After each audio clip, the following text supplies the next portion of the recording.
Дарение за над 300 лева събра в първите дни от старта благотворителната акция "Треска за училище".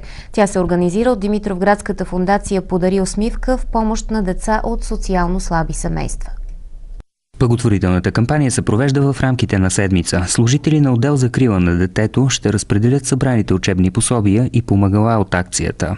Насочена е към подпомагане на деца от социално слаби семейства, които са затруднени в осигуряването на учебни пособия и помагала за стартирането на първия учебен ден на децата. Това включва раници, почти всички необходими неща за започване на първия учебен ден, тетрадки, моливи, фломастери, боички, скицници, учебни пособия и учебни помагала, т.е. от типа на учебни тетрадки и помагала, които се изискват от училище, много рядко успяваме да осигурим поради недостиг на средства, но това, което успяваме да съберем, с това помагаме. От отдел "Закрила на детето" вече са изготвили списък на най-нуждаещите се деца. В благотворителната акция могат да се включат всички, които искат да помогнат на затруднените финансово семейства да изпратят своите деца на училище. Даренията се приемат в офиса на фондация "Подари усмивка" в Димитровград на улица Раковски номер 16 от 10 до 14 часа и с предварителна заявка в удобно на дарителя време.